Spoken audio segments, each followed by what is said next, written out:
Every NBA player comes into the league with different sets of expectations. For example, the top picks in the draft every year are expected to show some signs of at least becoming a good starter down the road. Established star players are expected to lead their teams to the playoffs, and superstars are expected to make runs in the playoffs. When players don't produce at the level that they are expected to, a level of disappointment shades over their career. For this video, I will be discussing 10 players that have the most to prove this season for a wide variety of reasons. Every player has a unique reason for having something to prove, and the levels of expectation are all different. Before I start the countdown though, make sure to subscribe to the channel, as all support is very much appreciated. Now with that being said, let's begin. The first one up on this list is the player that has seen his name in more headlines this summer than he has ever seen throughout his entire career, and that player is Kawhi Leonard. Leonard went from being known as one of the most humble players in the league to giving off a massive diva vibe, and by doing so, he forced himself off of the San Antonio Spurs. Having been traded to the Toronto Raptors, they will be expecting to compete in the Eastern Conference for the crown, as they were the 1 seed last year with DeRozan, who was traded for Kawhi. When healthy, Leonard was a 2-time Defensive Player of the Year winner and a runner-up in the MVP race, but it has now been 2 seasons since we've seen him at full strength. If he's at full strength, then the Raptors have a legitimate shot at winning the East with LeBron having gone to the Lakers. Even if he's not at full strength, he still needs to show that he is committed to the team at least for this season. He's a free agent in 2019, and if he doesn't want to be a Raptor long term, that's fine, but if he chooses to half-ass his way through the season, visibly not care, or even refuse to play games for them, then his reputation would be even further tarnished and could harm his market in free agency. Up next is a former MVP and one of the most electrifying players in the NBA, Russell Westbrook. When Kevin Durant made his infamous decision to leave the Oklahoma City Thunder and join the Golden State Warriors in 2016, it opened up a major opportunity for Russell Westbrook to finally play to his full potential without anyone else holding him back. Unfortunately, that's not necessarily a good thing. His first season as the man, he did something no player had done since Oscar Robertson in averaging a triple-double for the season, and he proceeded to win the MVP. However, his season was ended in the first round of the playoffs. He had the excuse of not having the most talented team around him, which is fair, but this season he teamed up with Paul George and Carmelo Anthony, once again averaged a triple-double, and once again got eliminated in the first round. At this point, it has become fair to question if Westbrook racking up statistics is actually beneficial to winning basketball, and this season he must win a playoff series, otherwise his numbers will be empty. Up next is one of the most unique centers the league has ever seen in quite some time, Nikola Jokic. Offensively, Jokic is remarkable. He's incredibly skilled in the post, he makes a high percentage of his threes, and his passing for a center is easily the best in the league. Because of this, the Nuggets had the 5th and 6th best offense in the NBA over the last 2 seasons, and Jokic is a big part of why. Even with that, there are still a few reasons that Jokic has a lot to prove this upcoming season. First, his defense has been very poor. He struggles defending pick and rolls, and he's not a very good rim protector. In today's NBA, those are 2 of the most important aspects of being a center, so as a result the Nuggets have been a bottom 5 defensive team over the last 2 seasons. Because of their struggles on the defensive end of the floor, they haven't been able to make the playoffs with Jokic yet either. Jokic has been regarded as one of the best centers in the league for 2 years now, but he needs to lead his team to the playoffs and compete on the biggest stage to take the next step towards becoming a star. Next up is Blake Griffin. Griffin was a star from the moment he stepped foot into the league, and from the beginning people saw legitimate Hall of Fame potential in him. His athleticism was elite, and his crazy in-game dunks captivated audiences, and just in general he's been a very fun player to watch. Over the last few seasons, however, that flashy athleticism has been fading, and injuries have plagued him. His tenure with the Clippers ended last season after he got traded to the Detroit Pistons, and the overall feeling around his time there is that he came up short.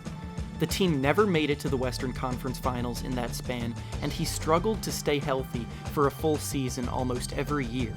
After he got traded to the Pistons, it was expected that he would help elevate them to the status of a playoff team, especially in the East, but he didn't. Now the Pistons are once again expecting to be a playoff team this season, and Griffin needs to become a leader on that team and help produce wins. He always puts up big numbers, but lately his numbers have been empty. Next up on this list is the first pick from the 2014 draft, Andrew Wiggins. Wiggins has been hyped as an elite talent since his high school days, and people even went as far as to say that he was the next LeBron James at the time. He's extremely athletic and has the size and speed that fits the bill, but almost every other part of his game has fallen short. As an NBA player, Wiggins has only ever been a volume scorer that lacks any kind of playmaking ability for others and tends to slack off on the defensive end of the floor. Sure, his scoring numbers were impressive his first 3 seasons, but the team was never very good because of it.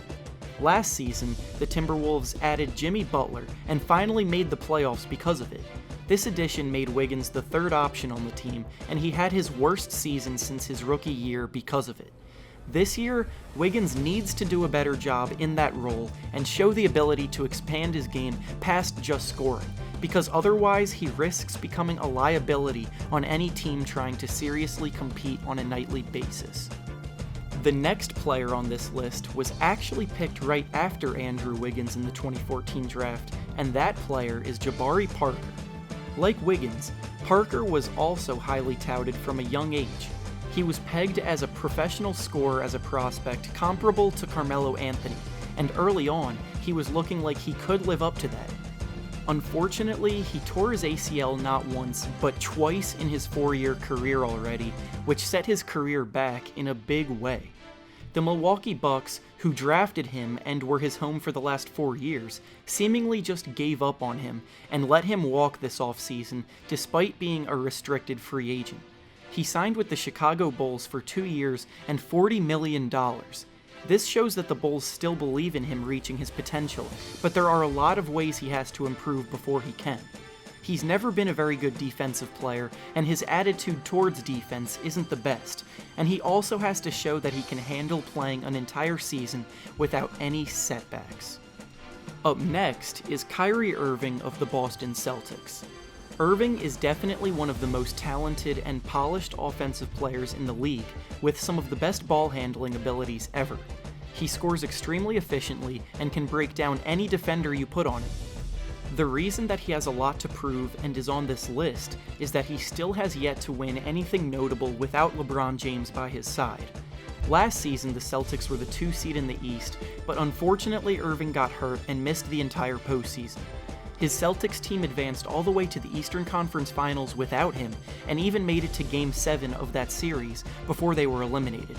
With both Irving and Gordon Hayward back healthy this season, the Celtics will be expected to win the East and make the NBA Finals.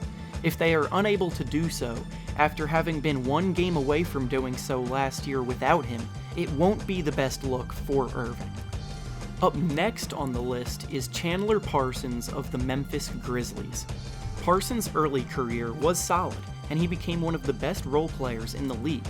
He was good to give your team an efficient 15 points per game, and was looking like he was only going to continue to improve and get better and better. In 2016, he hit free agency and had plenty of suitors, but he settled with the Memphis Grizzlies, who signed him for 4 years and $94 million. They expected him to be a dependable 3rd option alongside Mike Conley and Marc Gasol, and hopefully contribute towards deep playoff runs. That hasn't happened yet, and after 2 seasons since he signed the deal, he has become almost a complete non-factor. He hasn't been able to stay healthy for even half of a season in that span, and his contributions have been minimal. He's only averaging 7.1 points per game in Memphis in his career, and he plays less than 20 minutes a game even when he's healthy. He's been known to be more focused on partying with models and enjoying his wealth, rather than focusing on his basketball career. So this season he really needs to show that he can focus on his game and at least somewhat earn back the massive paycheck he's receiving. Otherwise, he may find himself out of the league when his contract expires. Up next on this list is Markelle Fultz, who was actually the focus of my last video. Fultz was the #1 pick in the 2017 draft and was expected to be a franchise player because of his skill set, but his rookie season was disappointing to say the least. While I still believe in him as a player, and I went over why in my last video, in the end he still has to prove it on the court that he can be the great player that everyone thought he was going to be at the time of the draft. Players like Jason Tatum and Donovan Mitchell look like bona fide stars from his draft class, and numerous other players showed flashes of potential as well. And while Fultz did look a lot better in the final 10 games of the last season when he returned from injury, his jumper was still not back to normal. He must improve in that regard in a big way this summer, because if he still can't shoot consistently from deep, then his potential becomes a lot more limited. The final player on this list hasn't even played a game in the NBA yet, but already has high expectations to live up to, and that player is Trae Young. Trae was drafted by the Dallas Mavericks, but then immediately traded to the Atlanta Hawks on draft night.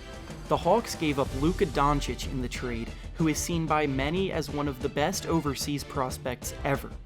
The Hawks selected him and then traded him away for Young, essentially choosing Trae Young instead of Doncic. Now, for basically the rest of their careers, they are destined to be compared to each other. Young is a controversial prospect because it really isn't clear how good he can be. He has been compared to Steph Curry because of his ability to shoot threes from very deep, but on the opposite end of the spectrum, he has also been compared to Jimmer Fredette, who could also shoot deep threes, but didn't last very long in the NBA. The Hawks are relying on him becoming a quality starting point guard, so if he never becomes that, then they would have traded away Doncic for basically a backup. How good Trae can be is entirely up to him and his work ethic, but he must prove that he can compete defensively if he ever wants to be as good as some believe he can be. And with that being said, that's all I have for you today. Make sure to like the video and subscribe to the channel, and stay tuned for more videos as I typically post multiple times per week.